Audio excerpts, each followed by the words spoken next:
shall start there. UFC 301 has come and gone, and obviously this was an event that was somewhat maligned. It was originally supposed to be headlined by Alex Pereira versus Jamal Hill. Of course, by now you know they moved that main event to headline UFC 300, and so we were left with Pantoja versus Usyk. There was something nice about the fact that the flyweight champion, the Brazilian Alexandre Pantoja, was finally getting a chance to fight in his home country, was getting a chance to headline, and that the spotlight was on him. You know, he's a bit of an under-the-radar champion for the UFC, doesn't really make things about himself, very likable guy, very fun fighter to watch, and there was something nice about it. Obviously, they added Aldo, and we'll get to him in a moment too. That upped the stakes a little bit. But I think, as I said, by the way, going into this card, and I hope this will be on the highlight reel of personalities weighing in on 301 after the fact, I said that this was a fine pay-per-view card after 300. It had a Brazilian feel, and there was some things to get excited about. And in the end, I thought the card was fun. Now, was it worth $79 or whatever it is? You know, I'm not the one paying for it, but or paying for those tickets. But overall, I thought it was an entertaining night in Rio. Pantoja Usyk came and went. Fun fight, went the distance, somewhat predictably, although it was a bit dicey there for Pantoja. Got cut up, bloodied. Never really seen that from him before. Had to dig down deep. Usyk was maybe getting some bad information from his corner, telling him that he was more down than he was. In the end, two of the judges had a 2-2 going into the fifth. And, you know, maybe he zigs when he zagged, and he could steal that fight. He didn't. And he lost a close decision, and there's really nothing for him, in my opinion, to hang his head about. You know, technically, he wasn't the most deserving contender. He was the 10th ranked guy at flyweight going into that fight. But this a byproduct of, you know, Pantoja fighting a lot of the top guys, UFC maybe not wanting to give it to Makhachev, Albazi not ready, Manel Cap quite injured. So they went to a guy that is coming off a great win, that they knew would show up, and he did show up. And in a way, I felt like Usyk wasn't getting the respect that he deserved going into this fight, maybe because of his name, because of his ranking, because of his demeanor. But a guy like Steve Usyk, in many respects, is more dangerous than a guy like Chito Vera against Sean O'Malley, or even a guy like Dustin Poirier against Islam Makhachev. And what I mean by that is those guys maybe know that this is one and done for them, their last chance. You know, they know that maybe they're getting a little bit older, and this is more for Poirier than Chito. Chito was fighting for the belt for the first time, but there's a little bit of desperation involved. Usyk knows that he's at the beginning of his UFC career, and there's a very good chance he fights for that belt in the very near future. He's a lot more popular now than he was going into this fight. He's only been in the UFC for about a year, and he's got a lot of room that he can now make up for once again to potentially get back into that title picture. He will get another crack, especially in a division that is a lot more shallow than, say, 155 or 135. And so because there's less pressure and less desperation involved, he could just go out there and do his thing. And I thought he did that. Obviously new to the spotlight, new to the main event scene, but he didn't crumble. He didn't falter. He didn't cower in front of the Brazilian fans. He represented. I thought he fought a great fight, and I think he'll be back there one day. And so much respect to him, and much respect to Pantoja, who it feels like is finally being viewed as a champion, as a worthy champion, as one of the faces of Brazilian MMA.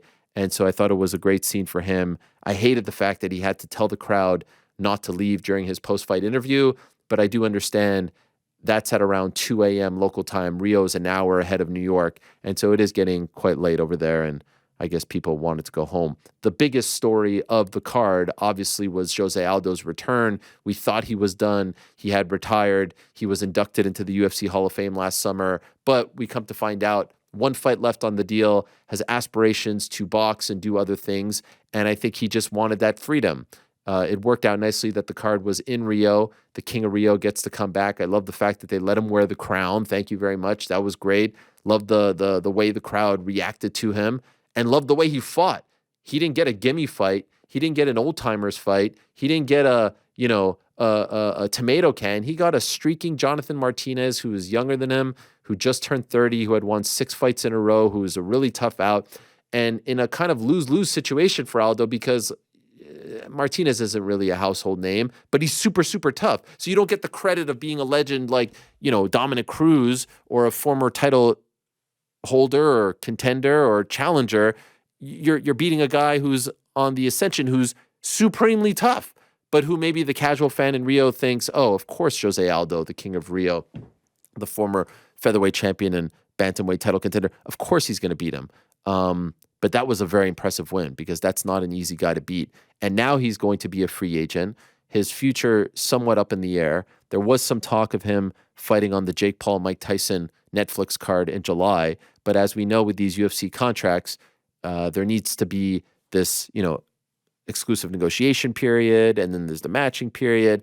I would be shocked if the UFC just opened the door for him to just walk into that card. I would be shocked.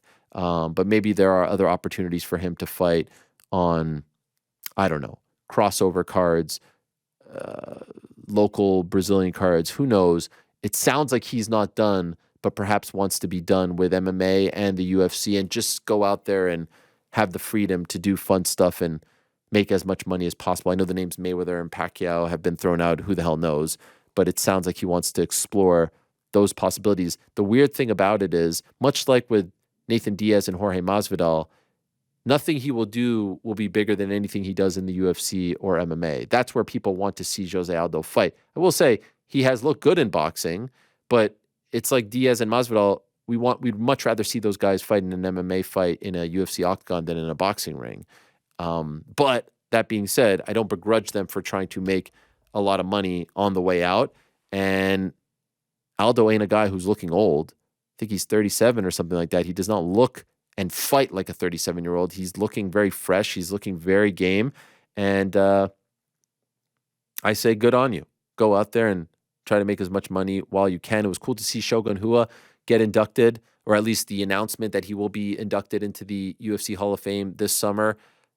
I feel like I always have to say this every time I talk about the UFC Hall of Fame. I have no issues with the UFC Hall of Fame. I love that it exists. I love that they've made it into such a big deal every single international fight week.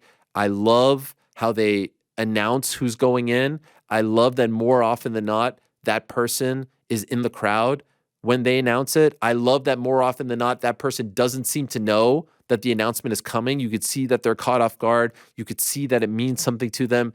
More often than not, they are emotional. We saw that with Frankie Edgar. We saw that with Chael Sonnen. We saw that with Shogun Rua this past weekend. I love it.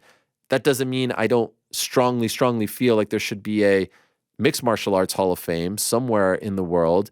And I think it's long overdue that there is one. And I would love to see that happen. But this is great. No different than when the Knicks, retire Patrick Ewing's number, or when the Colts retire Peyton Manning's number, or when there's a wall of fame for the Denver Broncos or the Denver Nuggets or the New York Yankees. Teams and organizations have their own Hall of Fame, and then the sport has a Hall of Fame. So the UFC does a great job with it, and those announcements are great. And I loved seeing Shogun Rua and Eduardo Alonso, who, if you are a media member and spoke to Shogun over the years, Eduardo was always by his side, acting as his interpreter, but also his longtime friend, manager, confidant. Also worked for the likes of Damian Maia, among others. But those two guys together, like Eduardo isn't Paul Heyman. He's not a mouthpiece per se, but they were so inseparable and such a good team and such a good unit. It was very cool to see them together for that moment and to see the emotion. One other quick note regarding 301. Great to see Anthony Smith back on track. Felt like his, back was a little bit against the wall, even though he's not on some long losing streak. But, going into the lion's den that is Brazil against a fellow Brazilian, I thought that was a great win for him. And there were a bunch of great performances throughout the card. Over in Las Vegas, Canelo Alvarez with the massive win over fellow Mexican Jaime Munguia. First time since 2017 that Canelo fights a fellow Mexican. Back on the traditional Mexican holiday weekend, Cinco de Mayo. Of course, he got bumped from Mexican Independence Day weekend back in September for Noche UFC. He had to fight 2 weeks later against Jermell Charlo at T-Mobile Arena. Going to be interesting to see if he goes head-to-head with the UFC pay-per-view on that same weekend this year. Of course, that one's taking place at the Sphere, so he could use T-Mobile, but do you want to go head-to-head with what should be a gigantic card for the UFC? We shall see. I thought it was a great performance. He was down 2-1 going into the fourth. He drops Munguia in the fourth. Munguia had never been dropped before. 43-0 at just 27 years young going into that fight. And then I thought it was all Canelo. Maybe you can give 1 round, max 2 to Munguia throughout the fight, back end of the fight. I disagree with Terence Crawford, who said that Canelo was carrying Munguia. I don't think that was the case. Munguia just has a super tough chin. And Canelo is getting a little bit older, but he looked really, really good in this fight. I still want to see more from the undisputed 168-pound king. The big question now is, who does he fight next? Is it a Berlanga? Is there someone else that's of interest? And is there a bridge to get to what could be a massive fight this time next year? What I mean by that is I don't think he's fighting Terence Crawford in September of next year, because Terence Crawford is fighting Israel Madrimov on August 3rd at that massive show in LA that was announced during our break, which, the Riyadh season folks are bringing their first card to North America, headlined by the likes of Terence Crawford against Israel Madrimov, who fought and won the WBC 154-pound title on the same card as the Francis Ngannou Anthony Joshua card, who, of course, that card was stacked in its own right. But this one is by far the most stacked card that we've ever seen in America in quite some time, with the likes of Andy Ruiz and Isaac Cruz and Andy Cruz and David Morrell and so many others on the card. The question is, what happens after those two fights? Terence Crawford fights August 3rd. David Morrell is fighting June 15th. And then there's the potential for a September card with Canelo. What happens? Excuse me, not David Morrell. David Morrell is fighting August 3rd. David Benavidez is fighting June 15th. That sounded wrong when I said it, on the Tank Davis, Frank Martin card. Then do we get Canelo versus Terence Crawford at 168 next Cinco de Mayo weekend? And is our guy Turkey involved? Because he told ESPN recently that he would like to make that fight. What happens? Who knows? It's a fascinating time in the world of boxing. I hope you woke up early this morning to watch the monster Naoya Inoue win in Tokyo, first card in Tokyo at the Tokyo Dome in 34 years. He got dropped in the first round, comes back and wins, and I think it was the 6th via knockout, 2 knockdowns. What a star, what a stud. Loved everything about it. My friends, New York Rick and GC, are you there? Hello. Hey, guys. Good to be back. It's good How to do be you feel? seen. I was hoping you'd say it's good to see you, and then I would get to say it's good to be seen. Still went with it anyway, Jump the though. gun a little bit, yeah. Yeah. How do you feel? I feel fantastic. I feel fresh. I feel No glasses. You're free. Yeah. You said? Well, what do you guys think? Glasses or no glasses? Do we have a poll? I've seen. Yeah. What are the poll results? We had Do we have a poll? 64%. Yes, we do have a poll. 64% enjoy The no glasses. look. Wow. I feel like they say that until we. Oh, 64% want the 64% glasses. want the glasses back. Oh wow, and I feel like it's new and it's different, and I think- it's just going to become less and less people liking the no glasses. So I yeah, think it's you just have the to wear glasses. them like that, like the librarian, like looking over the top, Benjamin Franklin kind of look. Like this? If you're gonna wear I, them. I was going to do the by the way, is there an echo or am I crazy? Yeah, there's a slight echo fixing it. And whose Whose fault is that, Frank's? No, I wasn't saying Wow, that. look at us! We're trying to glasses point now. fingers. Didn't take long. Jeez Louise. Yeah, what is this? I feel like both of you have an echo. Didn't we have a problem with their mics on the Wednesday before our break? Yeah. We've only had like. Oh, 20 this sounds days to figure better. it out. Yeah. It's because I muted. Look at that. Oh wait. Yeah, I think it's Rick's mic. Yeah, I just keep talking. Yeah. Oh, you want us to work through the squawking. technical difficulties please. live on the air? While we're dealing with this, you said you're fresh, you're ready to be back. You got up, you watched Naya in a way. Yeah. I unfortunately didn't get to experience that. Yeah, I was a little bummed. I texted you guys. I got no reply. Yeah. Wait, time out. I replied. You replied like an hour later. He I was mean, also like, I was he taking my doing the kids to school. so was I. What do you think? I mean, you're either in it or you're No, not. not the butler. I was taking my kids to school. Yeah, oh, okay. All right. Yeah. I was not. I, was going to bed, real excited. Laid out the outfit for the day. Real excited for the first day back, getting pumped up. Set the alarms and everything. Wake up, open my eyes, time look was out the that? window. I'm just like, man, it feels like my alarm should have gone off Oh by now. no. Yeah, walk over. It is like 9:25. My alarms went off. I just slept straight through them. I don't know what happened. Was just KO'd hard. the shuttle from my apartment, the last shuttle to take me to the train station, leaves at 9:30. Oh, Heart's racing. I mean, it was a brutal wake up. Yeah, I got caught up on the text. I was just like, oh, I guess Inoue one just slept right through that one. You didn't even rough tell start. us though that you were stressing. You just went silent on the chat. Yeah, I had a lot of things to figure out. Had a nice important meeting at 10 o'clock as well. I had to do that from a Subway, like an actual Subway restaurant. So I mean, it was good times to kick off. Now I feel like we're really underway here. Sort of like first day of school vibes. Yeah, and instead of being excited, getting up before the alarm, I slept through both of mine. That's fine. What time do the boys go to school? My boys? Yeah, like what time are they? What? By the way, Well, I have what a do they do, daughter like too, car, by the way. bus? You know, I don't know Does she if you go know to this. school already? Wow. Of course, she's in first Crazy. grade. Wow. No, we drive them, and we What time do you aim hit to the leave. school? We aim to leave at 8 o'clock. So in the mad dash of getting the kids ready, I'm listening to Joe Tessitore and Tim Bradley because they said ring walk at 7:35. But if I'm being honest, it was closer to 7:45. But yes, I'm listening to this, and they're like, "What are you watching right now while you're making breakfast?" Watching The Monster. Yes. My daughter doesn't hop on the bus to go to school till like 9. Then she's at school like for like 9:30. I feel like that's super late. I didn't go to school that late, but I feel like she's super late compared Wait a to second. like Wait a second. In the thing, when I asked you if you were watching anyway, you said you were taking your kids to Oh, school. wow. You Story's just getting said bus. crossed now. You just said Story's bus. getting getting them like out the door. Getting them out the door, you can't have it on the phone in the background? No, come on. Bro. I gotta get up. I have to get ready Bro. because as soon as she gets out the door, then I have to hop on the train. Like, no, Bro, there's a lot to do. We there. have ESPN Plus for a reason. ESPN Plus taking a beating on social media. Yeah, man. Luke Thomas, man. Really giving it to him. pay-per-view. Rightfully so, man. He's got all the receipts, hour-long phone call, paid $85. I would be mad too.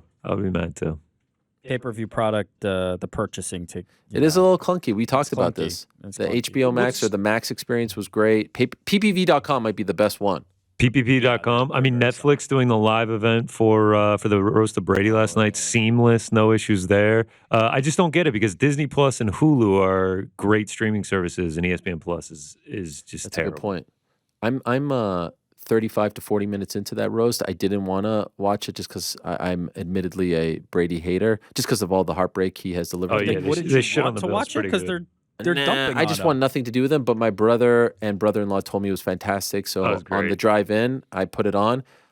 I cannot wait to continue. It is incredible. Oh, dude, Kevin Hart starts with a bang, just going at it. Incredible. Everyone's bringing it. I watched all 3 hours of it. Dana got some action. 3 hours? It's Yeah, 3 hours. 3 hours. Dana got some Oh my action. Dana, Sean O'Malley was Sean there. O'Malley took a few strays there, huh? Oh yeah, same with Max Holloway. Max Holloway, yeah. I mean, Andrew Schultz with a great one. It was something like Giselle's Brazilian, and they're going through the divorce. So like Dana was there, so he could teach Tom to screw someone a Brazilian out of half their purse or something. I mean, it was good. It was good, man. There was a lot going on. Shout out to our good friend Andrew Schultz, who sold out MSG back-to-back nights. And then flew out to And then LA flew and did out. that last night. Big weekend for Golly. the guy. Yeah, Big weekend. huge also. I was stressing about the Knicks Game 6.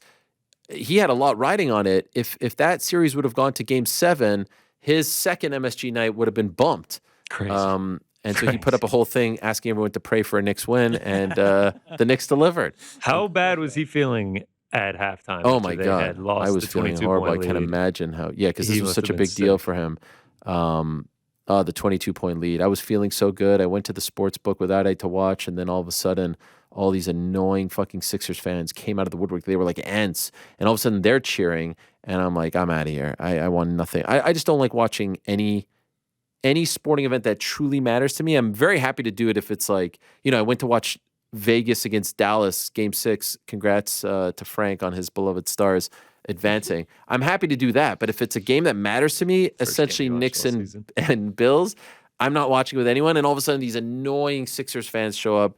Fuck them. I left, went in my room. It was fantastic. Did you go back after with a nice shit-eating grin on your face to rub it in a little bit? Funny enough, I went back to the Aria, walked around with the shit-eating grin, couldn't find any of them, and then went and had one of the greatest meals of my life. Remind me the name of the place, the dumpling place at the Aria. I forgot. Din, I don't want to yeah. butcher it. I forgot it, but we can look it up. It was incredible because the food was incredible, but because I was on such a high after that win and was eating by myself and Din just Tai Fung. yes, so good. If you're ever in Vegas, go to this place. Good luck trying to get a reservation. But because I was late and because I was alone, I got one. Just they let me sit. I was so hungry. The food tasted so good, but then I just sat there and consumed all the post game content, and it was better than any high I think that I could ever experience. Do you know what I mean? After the concern and the nerves associated with the choke job of that second quarter, blowing the 22-point lead, I felt like I was flying in the air. It was fantastic. I am loving the juxtaposition between Rick's team winning in the first round and advancing to the second round of the Eastern Conference playoffs, and your team advancing to the second round of the Eastern Conference playoffs. What do you mean? Rick is just like, I'm not exactly thrilled. All right, we're moving on, I guess. We have no chance against the Celtics. You are like on cloud nine. Like, this is the greatest thing to ever happen to you. Like, it's just like. Well, he's jaded. His team won in 2016. I also believe in your team a lot more than I believe in my team. I got a ticket for Eastern Conference champs, and it's not the Cavs. So you're doing the whole reverse psychology thing. No, I don't do reverse jinx stuff. The team stinks. The Cavs stink. Indy stinks. The Knicks are absolutely going to trounce them. Remember in Vegas, stunk. He took the Knicks to win the East. I know. He's also I got the Knicks. He's New York Rick for a reason. New York Rick likes New York Knicks. I just know ball. That's all it is. You and I both. both. Why is it the Cavs again? What's that? Why is it the Cavs again? Why do I like the Cavs? Yeah. It's a long story, but Sean Kemp, basically. It all boils down to Sean Kemp. Shout out to Sean Kemp. The amazing thing about that is that's like someone saying I'm a Supersonics fan because I love Patrick Ewing. Of course. Like Kemp on the Cavs is like Willie Mays on the Mets. I didn't choose this. I mean, it was given to me. It was bequeathed. It was granted to me. But it's all about Kemp. And look, it's served me well. It's been a good run. LeBron came very shortly after, and then that championship in 2016. I'm a happy man. Okay, we have a million things to discuss. But before we get into anything, I do want to say, and I wanted to say it at the beginning of the show, but we just kind of got rolling. I can't believe we're 30 minutes into the show already. Today's show is dedicated to the memory of Kobe Ngannou. We found out last week that unfortunately Francis Ngannou's 18-month-year-old son tragically passed away. I mean, I don't even know how to put that into words. I don't even know what to say about that. And Francis's posts have been incredibly heartbreaking to read. Spoke to him very, very briefly, and you can imagine he's a father who just lost his 18-month-old. What a beautiful boy. And Francis is a very private person. I don't think most people even knew that he had any children. And I really respect that about him. And I just can't imagine what he is feeling, what his family is feeling, what he is going through. And so we just wanted to send our love and our best to the Ngannou family, and hope that he is able to be surrounded with people who love him, who are helping him, who are helping the entire family get through this as best as possible. Obviously, his fighting career, all that stuff, none of it matters compared to what he's going through. So we don't know what this all means, but just wishing him the best and sending our condolence and our love to the family after what they've just experienced, and hope that they can get through this as best as possible. We shall talk about 301. I offered some thoughts. Does anyone think Usyk won? No one does, right?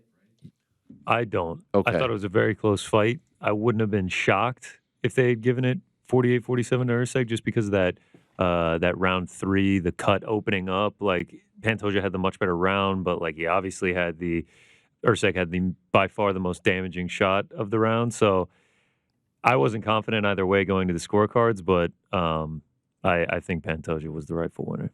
Yeah, I had Pantoja 1-3-5, but I could easily see somebody giving 3 to Usyk, especially with the elbow that was landed in that round and the damage done. So a 2-3-4 Usyk card sounds pretty reasonable to me. Like that's either way. Did Usyk do better than you guys thought he would do? No. Was he a massive underdog? No. Yeah, you kind of said that people were doubting him. I think actually he was like the public darling this week. Like a lot of people were betting him. A lot of people believed in him.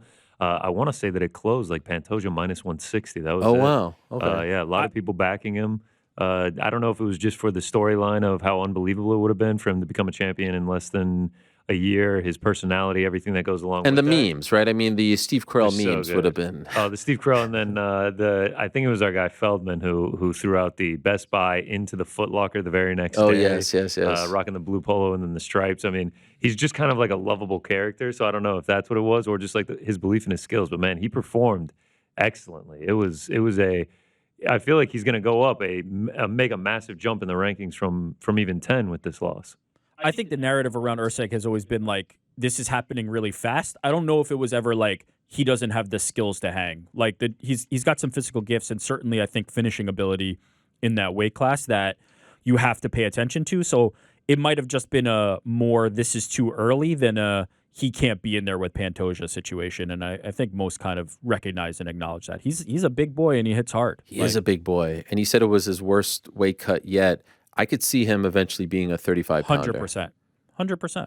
Yeah. I am curious what happens to Pantoja next, who he fights next. Our good friend Guilherme Cruz tells me that at the post-fight press conference, this wasn't translated because I think the translator Derek wasn't there yet, but that he mentioned trying to drag Demetrius Johnson at a quasi-retirement. He hasn't officially retired, but it seems like he's moving in that direction. I did ask DJ if he would ever consider it because on his YouTube channel, he put up a poll about that fight, but I think that was more his right-hand man, the great Michael Wantover, putting that up rather than DJ putting it up.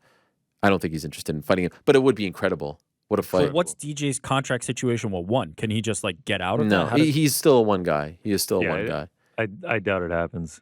But I mean, how about the dog and Pantoja in that fight? That was incredible. The guy's incredible. I mean, credit to Rick. Rick has been banging the Pantoja drum. Pantoja, man. I mean, he's gone the distance the last 3 fights with Moreno Royval and now Usyk, and he's won the 5th round in all 3 of them.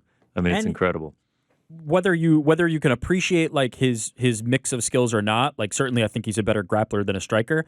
The dude is just willing to engage and just throw down and scrap with anybody. It's not often you see like that's not usually like how the champions fight. That's typically how the like fun, exciting, featured kind of bout guys fight. He's just willing to scrap with anybody. And his chin is insane. And his chin is insane. One of the best ever. Dude. Because I mean, not only did he take that elbow that cut him open, there was a hook that came after it that just like would have put anybody out. I mean, it's crazy. The pace, the chin. I mean, the grappling, the scrambles in that fight. Usyk was much better on the ground than I was anticipating as well. So shout out to both of them. I think Usyk's stock went up in a loss, and Pantoja just continues to prove how much of a dog he is. The grappling, especially towards the end of the fight, while covered in blood, was something. Like the slipperiness was, yeah. There's been quite a bit of criticism. You thought like Pantoja was just like gassed out, but I mean, then they would get on the ground and have these insane scrambles. It was nuts, man. What's the criticism? That Usyk shouldn't have been shooting for takedowns around 5. Right, yeah. Right? I mean, that takedown that turned into Pantoja getting top control that essentially won him the fight. Yeah. I mean, I would imagine he's looking back on that being like, maybe I shouldn't have done that. 100%.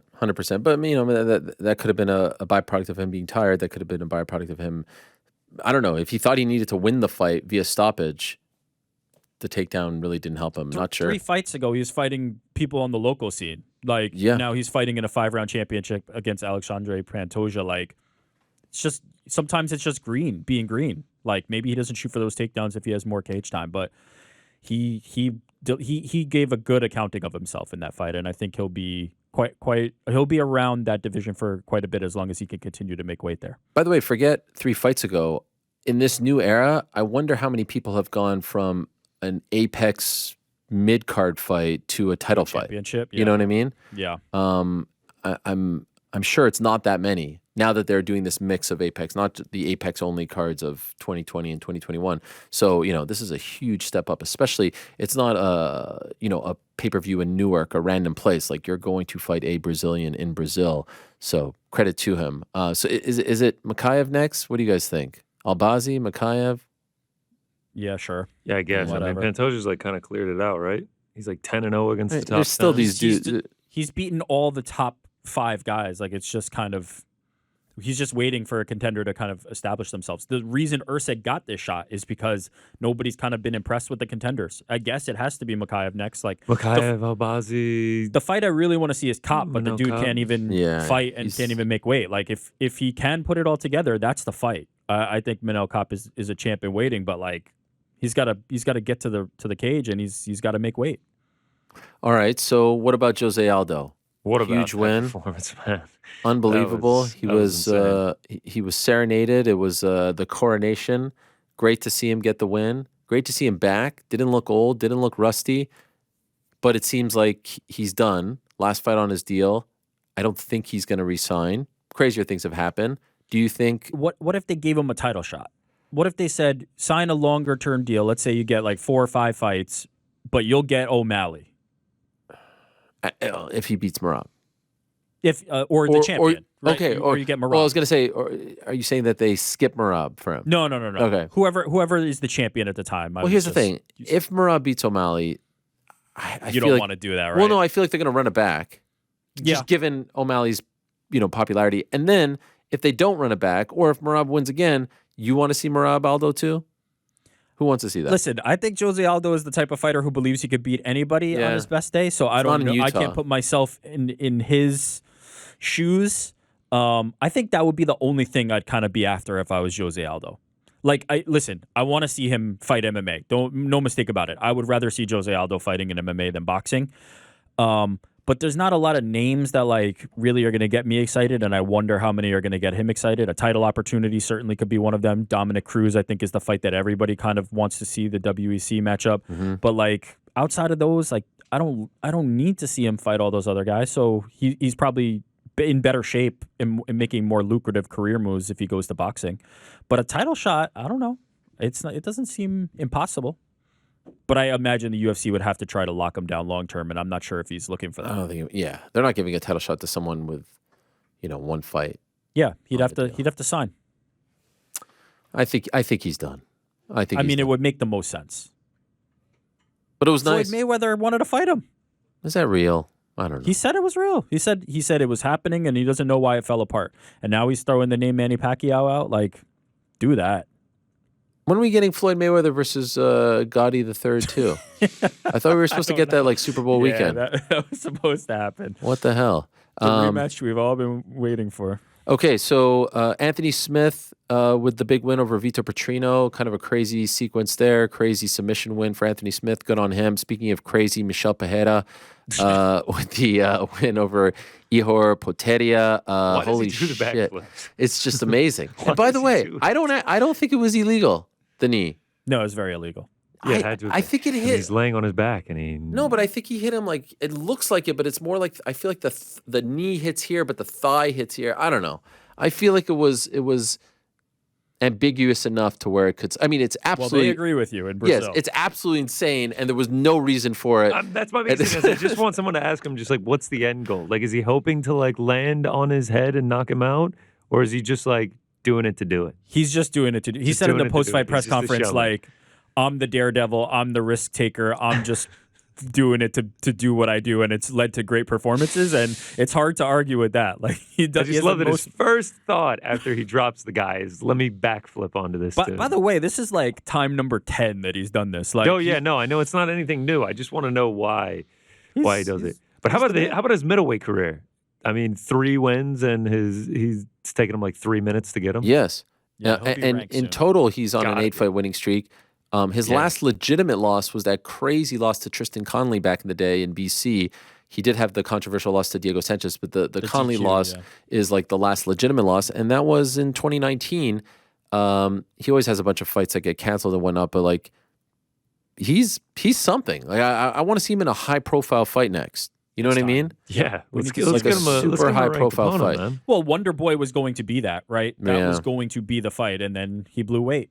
Another guy, like you have to be able to make weight. May have been the best thing that happened to him, though. Get him up to 185, and now he's killing it. Caio Borralho, you like this man, GC, right?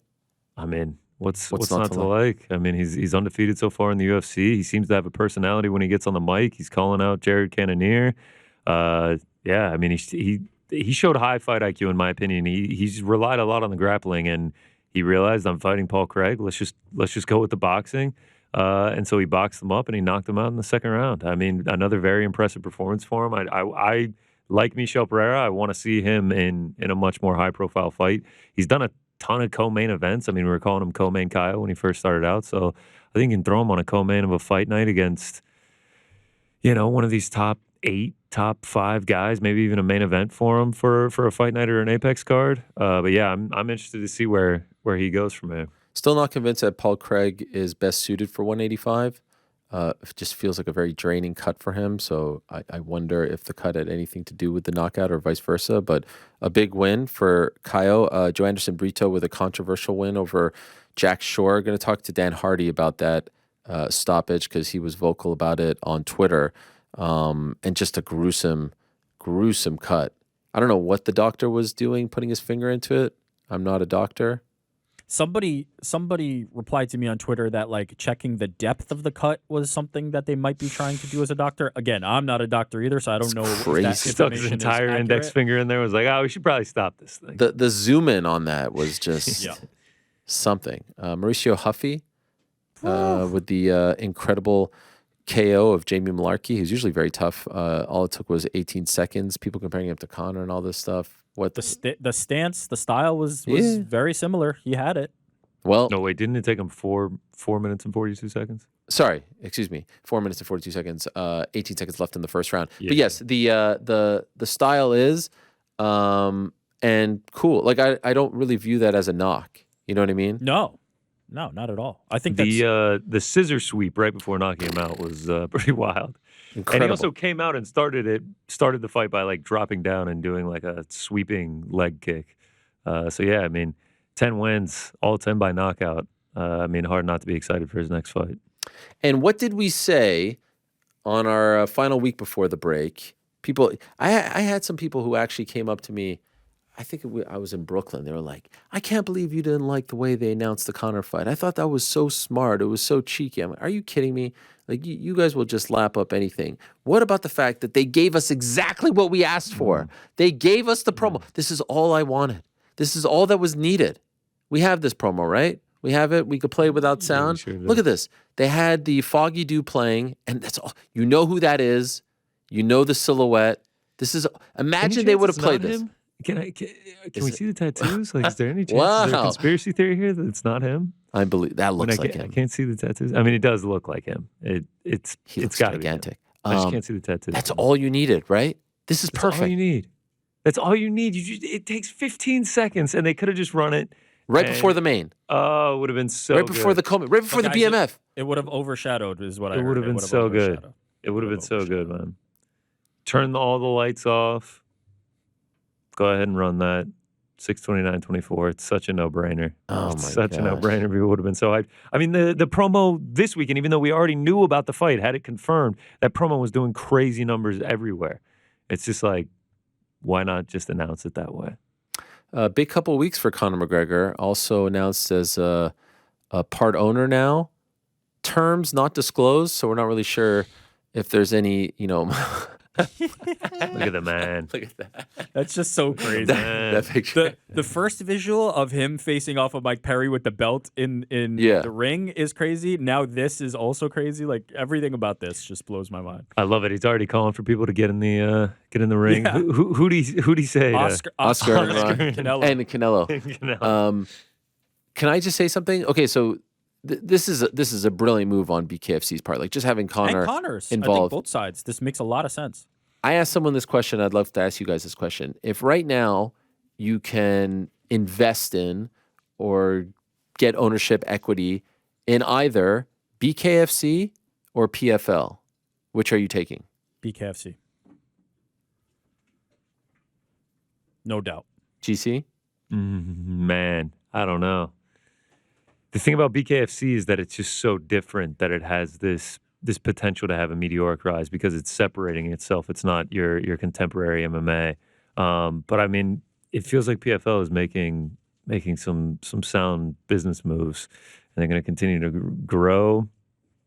I don't know. BKFC, they got Mike Perry and they got the Mac. I'll go with BKFC. I think it's a no-brainer as well. I mean, I need to BKFC sit is there and so really research it though. BKFC, this is what we talked about back in the day. Pride was very different than UFC. Strikeforce was different. They had the women. UFC didn't have the women, et cetera, et cetera. PFL isn't different enough.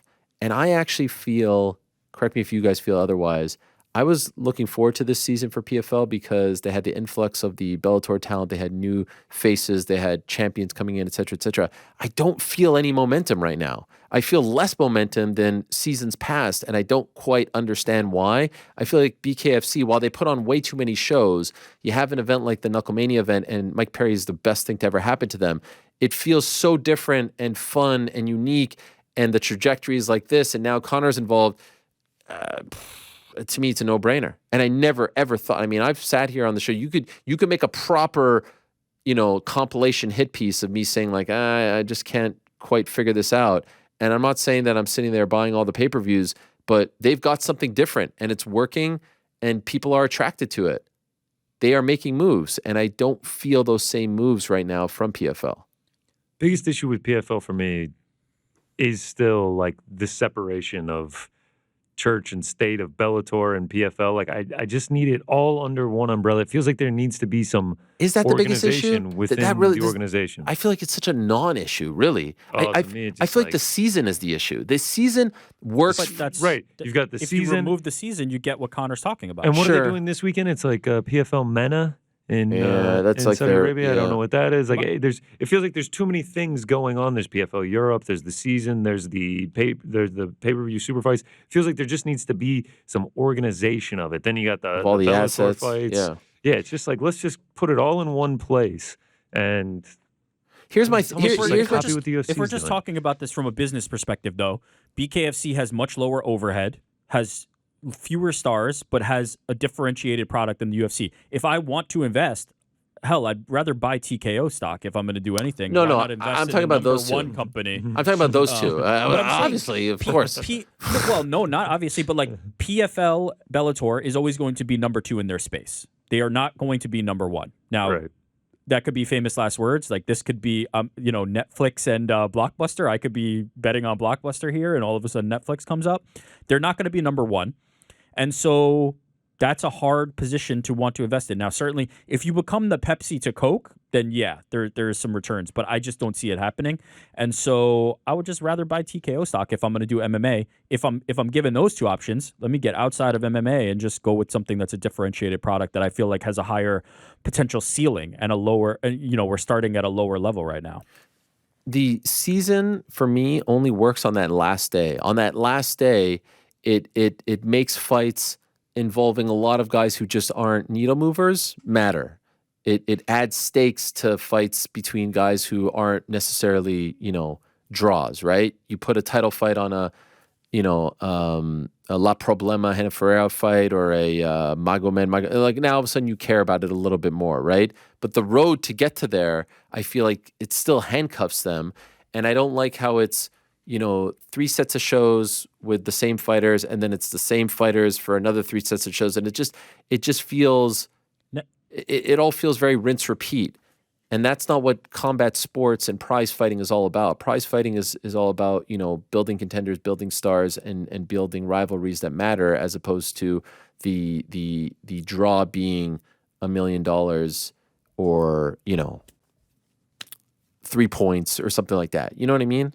2 things on that. One, not only does it handcuff them, but it actually most of the time removes the people that you want to see, right? Putting Anthony Pettis in a season lost him fights, and now we don't get the Anthony Pettis fights that we want to see, right? So you're limited by that matchmaking, but you're also removing like some of the stars that you kind of want to see in these championship fights. And then I think there's an argument, and I imagine PFL or somebody on that side of the fence would make the argument that like the season is how we differentiate from the UFC, but 100%. I don't think it's enough of a good product that it is worth that differentiation. I would scrap it. I think it's outlived its usefulness. Combine the rosters. PFL and Bellator is one roster. There is no differentiation anymore. You make the best fights, you put on the biggest cards, and you just go forward like that. That's the tried and true formula of fighting from the 1900s. Biggest fights. No doubt. Not the season, not all that stuff. Don't get me started on the uniforms and all that. Like, let them dress well. You handicap the season by having this separate product. And I've said this all along. If you say this is Bellator, and there's where we're going to make a patchy mix fight, or here's where we're going to have Francis Ngannou fighting on this other separate pay-per-view product, you're now telling me that I don't have to care about the season. That's what you're telling me. You're telling me that the bigger stars fight elsewhere, and I don't have to care about the season, and that's a problem. That's a real problem. So I would scrap it. I think it's outlived its usefulness. It's also very strenuous on the fighters. I mean, they have to fight so many times within an allotted amount of time. I mean, look at a guy like OAM. It was great for him, but then he was like, "I'm out." You know? Yeah. It feels like he got burned out from it. I mean, you want the best fighters at their best. Is there somebody who truly was made by a season? Like, I think there's certain cases to be made that there's certain people that got elevated, right? Like, I think Brendan Loughnane winning those fights in a row and winning a championship at PFL elevated him. Larissa Pacheco, I think, is a different case because beating Kayla Harrison was the win there, right? Like, that's the win. It's not the title. It's not the championship there. But like, outside of Brendan Loughnane, I'd say Impa Kasangana going 5-0 last year and winning this. It's a nice story, but is he a draw now? I wouldn't say no, he's not a draw. I think he's a more familiar name, and I mean, I think the season was the best thing that could have happened to him. I don't think he would even be on any of our radars, had we not, because the main comparison was, oh man, he went from this, being on the wrong side of the highlight reel knockout to winning the $1 million. Look at how much his life has changed. So I think it can help some people, but I don't think it turns people into pay-per-view headliners by any means. Here's ultimately what I think BKFC has going for them. And again, we're not looking at the financials, and I'm sure PFL is making more money. PFL has an ESPN TV deal. BKFC doesn't have a TV deal. And spending more. Sure. As well. They have better sponsors. It's almost unfair, but in terms of a company that I would buy stock in right now, given what the trajectory is, I pick BKFC. You have a situation where Ryan Garcia and Conor McGregor are going back and forth on Twitter. They say, let's fight in bare knuckle. Like, it's so off the beaten path from the regular fighting. No one's saying, like, yeah, meet me in the PFL Smart Cage. You know what I mean? Let's settle this once and for all. But, like, two guys who despise each other, I'll fuck you up in bare knuckle. There was another fighter who said it recently, too. Another boxer said, who was it? Golly. Someone said it recently as well. So I just feel like they're so different. And for the longest time, it's like, you can only put on shows in Wyoming, Montana, South Dakota, with all due respect to those states and commissions, not exactly, the creme de la creme. Now it's California and soon to be Nevada and states like that. Now you're accepted. Now you're mainstream. I think they owe Power Slap a little bit of they opened the door. Because of how, like, Power Slap is so, I was going up, so down here, that you're now opening the door for, like, if we're sanctioning that, why can't we sanction bare knuckle? Like, that's a no-brainer. I guess that is one, like, major cap on BKFC. You say the mainstream, like, there will always be a percentage of the population that just won't watch it just because of how gruesome and brutal it is. And I don't know what happens. I don't know what happens. I find it pretty gnarly, honestly. Yes. It's gnarly, no doubt. But, like, I mean, there are people that find MMA too gnarly. Like, if I'm watching it, I was just about to say that. And they're just like, oh, man, I'm not watching that. If they saw BKFC, they would be like, I cannot believe that you actually, like, What you just said right there prior to that statement was exactly what I always used to say about MMA. There's always going to be a sector of society that says this is too gruesome for me. I don't want to see two men or women in a cage. Yeah, and look at them now. Like they're freaking. Oh, they're huge. Yeah. You are right. There still is. Like, I mean, there's some friends that I have that are just like, I just can't watch this. But yeah, I mean, you are right. I mean, they're as big as they've ever been, and they're only getting bigger. Just think about the fact that, like, we're talking about Jack Shore's leg. Jack Shore's leg was gnarly. Like, what a cut. That's BKFC fighters' faces, like, every single fight. Like, they are just marked up. It's a brutal sport. Oh, for sure. And the visual of that, I think, is tough to swallow for some people. And I don't know if they'll ever get over that. But again, there's stuff like Power Slap out here where we're not like, it's not even a sport and there's not even defense in it, and that's getting sanctioned. So, like, I don't know, maybe in 10 years from now we'll be looking back and being like, that was sanitized. BKFC is the fact that they have a huge star in Mike Perry that, like, it's now like must-see television for fight fans to watch this dude fight, and now that they have Conor McGregor as a part owner who's going to be promoting the hell out of it, are two massive things for them. Perry was a godsend for them because he wasn't viewed as a washed-up, over-the-hill UFC reject. Like, he is like their they face. made him in a lab for this. Like, he's perfect. And he's calling out Darren Till, and he's begging guys to come. Like, could you imagine the Darren Till fight? It would be gigantic. He's begging people to come meet him on his turf, his rules. It would be incredible. And by the way, speaking of BKFC, I can't believe that we've gone 55 minutes into the show and not brought up the fact that a BKFC product announced their return to fighting over the break. The great Paige Van Zandt returning to Misfits. she is also Who's she as fighting again? Ashley Elle Brook Brook or something? Elle Elle Brook, Brook? come One of on. them. Don't pretend like you don't know. May she is 25th. also responsible for a lot of that growth, though. Like Mike Perry was somebody who was there for them, but also Paige Van Zandt. Minimal. No, you were talking about like Mike Perry wasn't seen as washed up. Paige Van Zandt left when she Sure. was a hot commodity and came over and headlined their Knucklemania cards and things like that. Sure, I but think Perry's that- had success. She didn't have No, great no, success I'm over not there. I'm not comparing them as fighters. I'm Right. just saying in terms of like raising the profile and showing that BKFC was not just like a UFC washout destination. I think both of them are. Yeah, hold Artem credit and there. Paulie to a degree as well. Artem Lobov, yeah. Yes, she is coming back May 25th for all those wondering. That's on the Misfits card on DAZN. In a couple of seconds, we're going to be joined in studio by Dan Hardy and Veronica Hardy. Dan Hardy, of course, from England. Another big thing, and I'm kind of going through the checklist, and we'll get to everything throughout the show, but this is the way that we're going to catch you up to speed, bring you up to speed. If you're one of those people who just says, I'm only listening to this show to know everything going on in MMA and combat sports, we will get you up to speed by the end of the show. They did announce that the July 27th UFC pay-per-view, that is 304, will be in Manchester, and it will be like back in the day when Michael Bisping defended his title against Dan Henderson. It will be in Manchester in the middle of the night. I would say disappointing for the local crowd. Disappointing for me. Well, I mean, disappointing for everyone, I feel it like. affects us less. I understand what you're saying, but like to me, this is the issue. They have reached a point as far as success, in my opinion, where they don't have to do this anymore. In 2016, I could understand why you would say we need that 10 p.m. start time for a pay-per-view. The UFC is so popular and ESPN is so big, they don't need it. And you look at the crowd, I don't know if you guys saw any of the videos, but the crowd this weekend in Lyon, France for WWE Backlash was maybe the greatest combat sports crowd that I've ever seen, ever witnessed, ever watched in my life. It was 3 hours of them standing and chanting. That was an afternoon card here in America, but they're on Peacock where you don't have to buy the pay-per-view, so it doesn't matter if the thing is airing at 1 p.m. or 10 p.m. or 9 p.m., etc. I just feel like you have to reward, like, that crowd isn't as loud at 4 a.m., I would imagine, right? And no way. It's just, I feel for those people.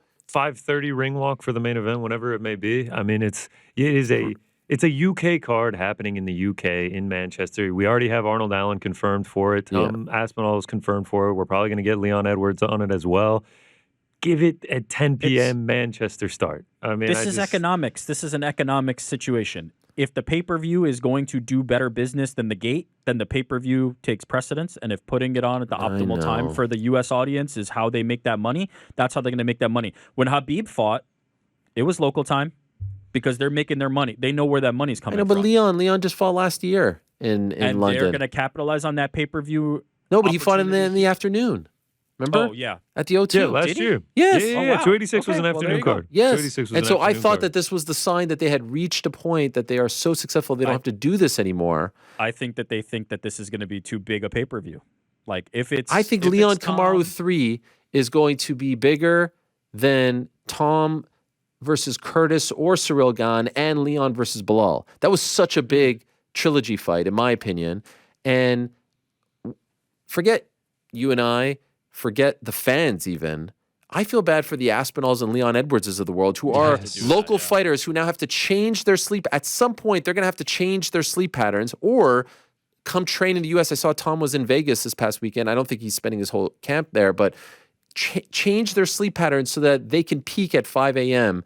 as opposed to 10 p.m. or whatever it would be. Terrible. That's the worst 100%. part. You know what happened? I bet what happened was that pay-per-view didn't do as well as it should have. Maybe. Based on and that's why this decision was made. I didn't remember that, but that's probably exactly what happened. Is that fight was supposed to be big, and I don't think it was quite as big as they probably hoped because of the timing. And now we're back. Plus, just selfishly, I just had dreams of, you get up, you do the full English. It's great. And you just, You're done by 8 coast p.m. right local. into like a 2 p.m.